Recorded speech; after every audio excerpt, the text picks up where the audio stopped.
Today is someone's birthday, and they have their phone on silent, the curtains closed, and absolutely no intention of telling anyone. Because for some people, a birthday is not a celebration.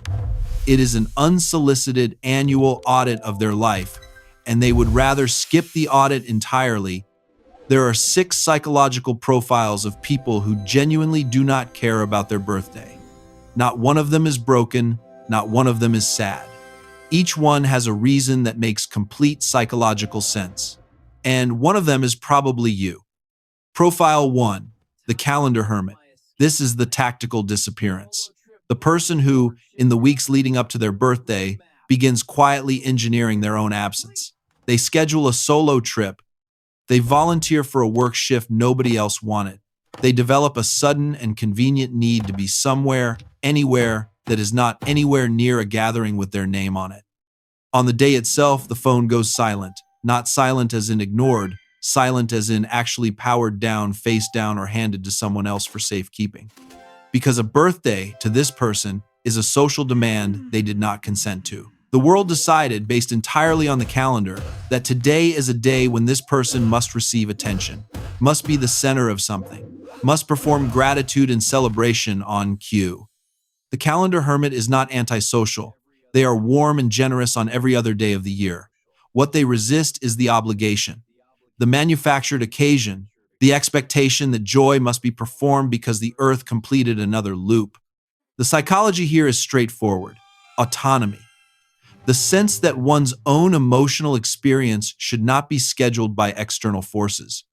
And a birthday, stripped of sentiment, is exactly that, an externally scheduled emotional event.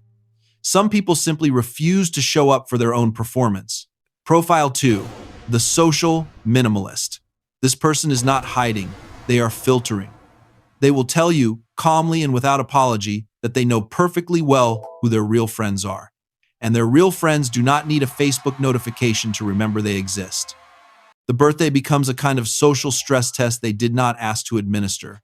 And every year it reveals something they would have preferred not to know: who sends a generic message, who copies and pastes, who suddenly appears after months of silence with a heart emoji and then vanishes again until next year. The social minimalist has usually been burned by this before. They know the mathematics of birthday attention. They know that the inbox will fill up with messages from people who will not remember this conversation in 72 hours. And there is something specifically painful about receiving warmth you can see the expiration date on. So they opt out, they mute the groups, they turn off the birthday feature. They take the day as a private marker quietly, noting that another year has passed without inviting anyone else to comment on it. This is not bitterness. It is precision. They are protecting the meaning of connection from being diluted by the performance of it. Profile 3, the time denier. Ask this person how old they are turning and watch what happens. A pause, a deflection, a joke that sidesteps the number entirely. They will tell you they stopped counting at 30, or that age is just a construct, or that they genuinely have not thought about it and the last part might actually be true.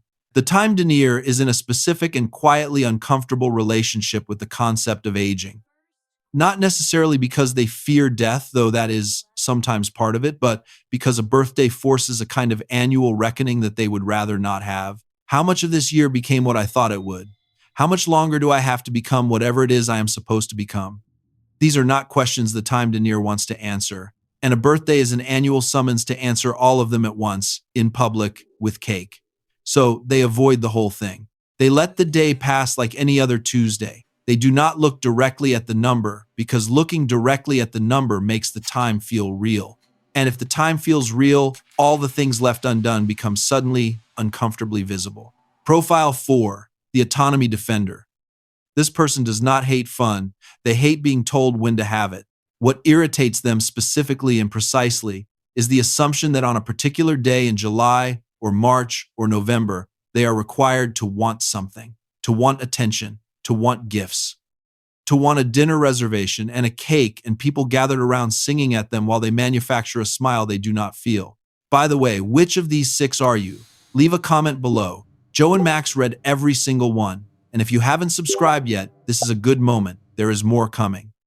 The autonomy defender has usually thought about this more than they let on. They understand intellectually that birthdays are meant well. They know the people in their lives are expressing genuine care through the ritual. But something in them deeply, fundamentally resists the idea that care should follow a calendar, that joy should be delivered on a schedule, that they are supposed to feel celebrated on cue and grateful on demand. What they want is something simpler, to be asked what they actually want, not told what they are supposed to want. And if what they actually want is a quiet Tuesday that happens to fall on their birthday, then that should be enough. The resistance is not to the people, it is to the script. Profile 5. The philosophical observer. This one is rarer and slightly more difficult to explain at a dinner party. This person has genuinely thought through what a birthday actually is. They know the Earth's orbit is not a meaningful unit of personal time. They know the candles represent nothing, the song is arbitrary, and the entire tradition is a recent cultural invention with obvious commercial architecture underneath. They are not wrong. They are just insufferable at parties.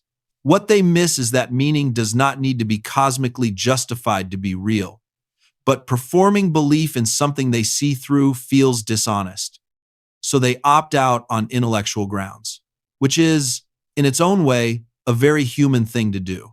Profile 6. The one who got burned. This is the one that takes a moment to say out loud. Somewhere in the history of this person, often in childhood, sometimes later a birthday became a site of disappointment.